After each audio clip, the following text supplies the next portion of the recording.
There was a boy who could cry on command, one single tear, perfectly placed.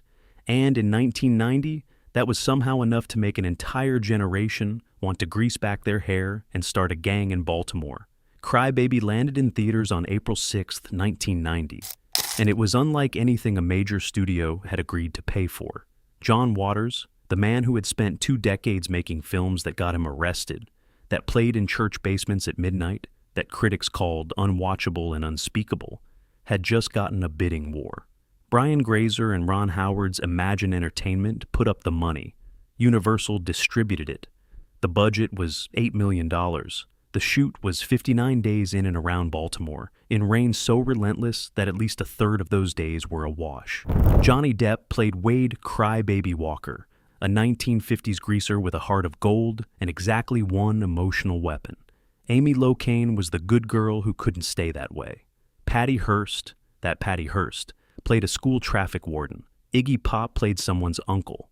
Willem Dafoe showed up for one scene as a prison guard, and Waters later said he got everyone he wanted for this film, but Mother Teresa. Today we're counting down 15 facts you didn't know about Cry Baby, the FBI raid on set, the father who tried to buy his daughter out of the role, the lead actor who didn't sing a single note in his own musical, and the film that failed at everything it set out to do, and somehow became immortal anyway. Hit like and subscribe, and share this with the friend who still thinks a leather jacket and a good jawline solve everything. Let's get into it. Number 15, the casting method, was $30 and a newsstand. When John Waters set out to cast Cry Baby, he did not hold a formal audition. He went to a newsstand, bought every teen magazine in the rack, and spread them out on a table. Every single cover had the same face on it. This was 1988. Johnny Depp had been on 21 Jump Street since 1987 and had already become something neither he nor the network fully anticipated. A full-blown teen idol. Not just a TV star. The kind of idol where audiences would sprint toward him during outdoor location shoots and physically fall backward trying to get close. The Teamsters fielded actual requests from fans to purchase the contents of his trailer's sewage tank as souvenirs. Waters confirmed all of it. Before Depp, the studio had floated 3 other names: Tom Cruise, Robert Downey Jr., and Jim Carrey. All 3 were considered. A film that eventually became a cult touchstone of outsider cinema was nearly headlined by the star of Top Gun. Depp knew Waters' work, wasn't afraid of it, and said yes the moment he was asked. Tom Cruise did not get a phone call. Number 14, the bidding war that ended before it started. In 1988, John Waters made Hairspray for New Line Cinema on a budget Waters himself recalled as under $3 million. It did well. Critics liked it, audiences liked it. For the first time in a career built on midnight screenings and church basements, the mainstream came to Waters rather than the other way around. And Hollywood, which had spent 2 decades pretending he didn't exist, suddenly wanted his next movie. There was a bidding war. Waters pitched Cry Baby to multiple studios, and they competed. In over 20 years of filmmaking, Pink Flamingos to Female Trouble to Hairspray, nothing like this had ever happened, not once.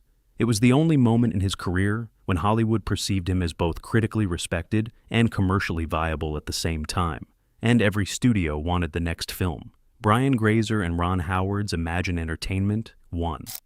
Universal distributed. Waters got an $8 million production budget, more than all his previous films combined. Cry Baby opened April 6, 1990, in 1,229 theaters, an unprecedented wide release for a Waters film. It grossed $8.3 million total.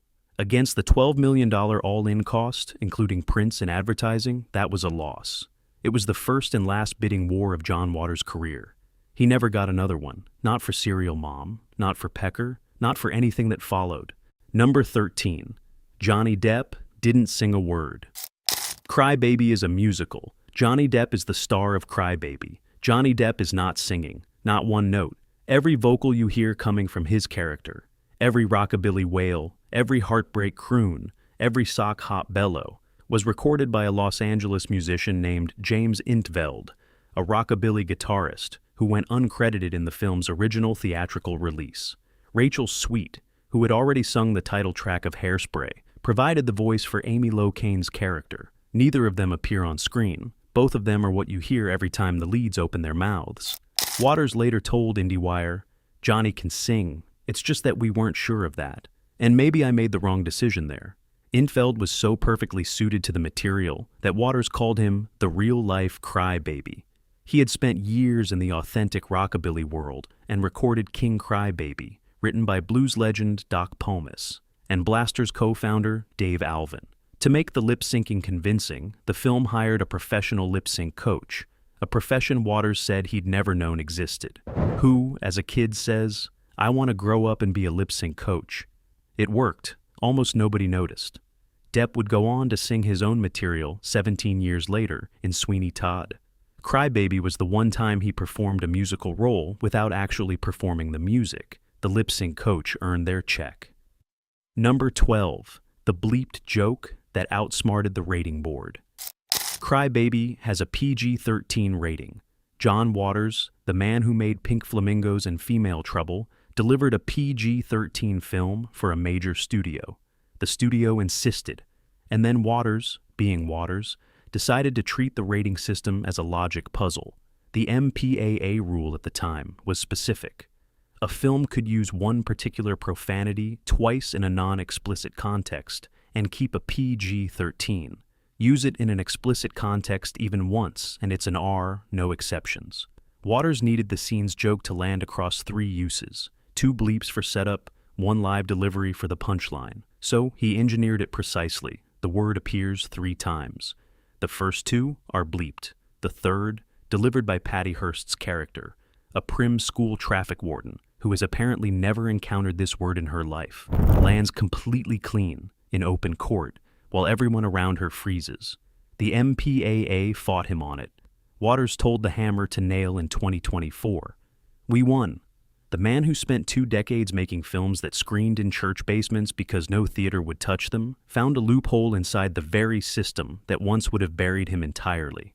He didn't just get the PG-13, he got the joke." Number 11. The strangest souvenir. From Crybaby. Iggy Pop's hair is not in a film archive. It's in John Waters' house, in a scrapbook. Pop was cast as Belvedere Ricketts, Crybaby's shirtless bathtub-dwelling uncle, the kind of role that requires a specific physical presence and total self-possession. Waters described him on set as a complete gentleman. Pop showed up to pre-production rehearsals at Waters' Baltimore home, prepared, professional, and early. Every session, before cameras rolled. For the role, he shaved his head. It wasn't in the script. Waters, apparently moved by it, asked if he could keep a lock before it was gone. Pop agreed. That's the scrapbook. That's the hair. Still there. The most professionally committed person on a production that included FBI raids, biblical rainfall, and a criminal investigation 20 feet from the set was Iggy Pop. The most transgressive thing you can do on a John Waters set is show up on time and mean it. Number 10. Brad Pitt was too handsome for Crybaby. In the spring of 1989, a very handsome young man walked into the Crybaby casting session for the role of Milton Hackett, Hatchet Face's devoted boyfriend, Crybaby's goofy sidekick. He read, "It went fine." Waters thanked him and moved on. The young man's name was Brad Pitt. He was passed over in favor of Darren E. Burroughs, then known from Northern Exposure. Waters wrote about it in his memoir. "We all knew somebody this handsome couldn't be cast as Johnny Depp's goofy sidekick. I needed a guy with a quirkier look. I may be the only director who turned down Brad Pitt in a casting session." Pitt's breakthrough came the following year, 1991, Thelma and Louise, the charming drifter who wins over Gina Davis and walks off with her money. Within a few years, a star. Within a decade, one of the biggest in the world. And weirdly, Waters was right. Burroughs had the specific unpolished look the role needed. Pitt would have been too symmetrical. The joke required someone who rayed as genuinely out of step, not someone the camera fell for automatically. Brad Pitt went on to become Brad Pitt anyway. Quick pause here. Which Crybaby character is your favorite? Drop it in the comments below, and while you're down there, hit subscribe so you never miss these weekly dives into the movies that shaped us. Now, back to the set.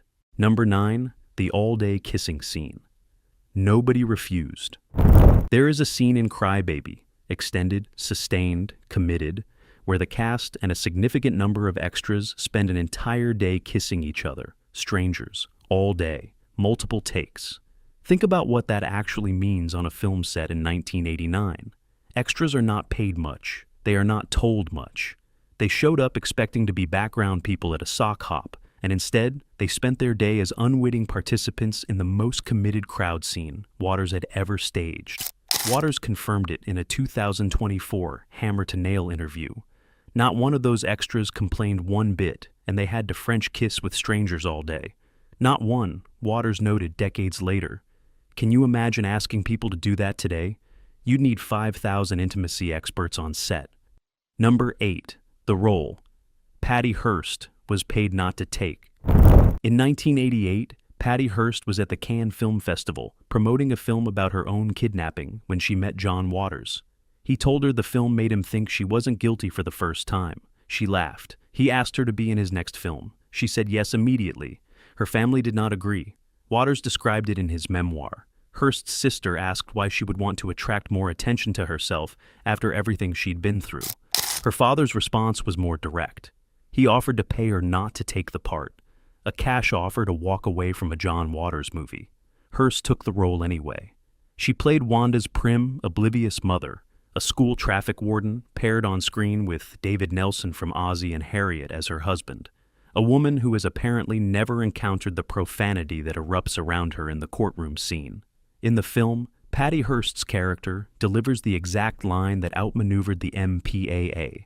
Her father's dollar amount was never made public. She turned it down, went to Baltimore, made the movie, and Waters cast her in 5 of his films over the next 14 years. The family worried the film would make her infamous again. It gave her a second career instead. Number 7, the FBI visit that became a John Waters moment. Traci Lords left the entertainment industry she had worked in as a teenager in 1986, when investigators discovered she had been underage through her entire career, using a false birth certificate. She enrolled at the Lee Strasberg Theater Institute, studied method acting, and started building a mainstream career from scratch. 2 years later, she landed the lead in a Roger Corman B-movie. A year after that, Cry Baby. She was 21 when production began in April 1989. A federal investigation was still active into distributors who had worked with her before her true age came to light. When casting director Pat Moran knocked on Lords' dressing room door mid-production and told her the FBI was on set, Lords broke down. Waters walked over. He looked at the people around her and said that he was sure everyone there had had their own run-in with the law and that she wasn't alone. Then he looked directly at Patty Hearst, who had been convicted of bank robbery in 1976. Within minutes, the entire cast was trading stories: traffic violations, disorderly conduct, stolen vehicles. Every person on that set had been arrested, Waters said later. Number 6. The wedding. John Waters stopped. In 1989, while filming Cry Baby in Baltimore, Johnny Depp decided he wanted John Waters to marry him and Winona Ryder. The two had just met at the Great Balls of Fire, premiere in New York, that June. The wedding planning moved fast enough that Depp's lawyers sent Waters the paperwork to get ordained. Waters sent $22 to the Universal Life Church. "A mail-order church, the kind I believe in," he said, and received a certificate with a gold seal suitable for framing. He was now legally empowered to perform marriages in Maryland. He told The New Yorker, "I think Winona and Johnny wanted to add a twist to it. I met her parents. I met his parents." Then, in his 2019 memoir, he revealed he'd gently talked them out of it. She was very young, he felt. Her parents thanked him afterward. The wedding didn't happen. Waters kept the ordination. He has since performed weddings for friends and couples, with a near-perfect track record. He charges $7 and requires exact change. The $22 turned out to be the most permanent thing that came out of the whole plan. Number 5. The ugliest face in Cry Baby didn't exist. In early 1985, John Waters announced he was developing a script called Hatchet Face, about a woman and her multi-level beauty problems. The film never got made, but the character survived, folded into Cry Baby as Mona Hatchet Face Malnorowski. The casting call described her as a specific kind of screen presence, glamorous from the neck down, monstrous from the neck up. Casting director Pat Moran's note was simpler. Waters wanted someone ugly but proud of it. Kim McGuire was a stage actress working in New York. That week, she sent her headshot to 6 casting directors. One was Paula Harold, who was casting Reversal of Fortune. McGuire had no idea what Reversal of Fortune was. She had no reason to expect anything. Harold's office called, not about Reversal of Fortune, but about Cry Baby. McGuire was hired almost immediately after her audition. "I guess I had a reversal of fortune," she said in the 2005 Making of documentary. And here's the kicker. The flattened nose, the crossed eyes, the facial contortions that made Hatchet Face one of the most visually arresting characters in Waters' entire filmography. Almost all of it was constructed through prosthetics and makeup. Waters confirmed it. Kim has a very blank face in real life. The most grotesque face in the film didn't exist. It was invented by a woman who accidentally applied to the wrong movie, got called back for the right one, and showed up with nothing but a blank canvas. Number 4. The film that tried to break Depp's teen idol image. Here's the thing about what Cry Baby was actually supposed to do. Depp took the role specifically to destroy his teen idol image. He hated the 21 Jump Street version of himself, the product, the poster, the screaming girls. He described the show as having forced him into the role of a product, not a complaint, a diagnosis. And Waters offered him a way out. The plan? Make fun of the image so thoroughly it collapses. Play the greaser heartthrob as parody. Put the whole machinery of teen idol worship on screen and laugh at it openly. The film opened, reviews were warm. The people who saw it got the joke. And then the numbers came in. $8.3 million against a $12 million all-in cost. The image didn't collapse.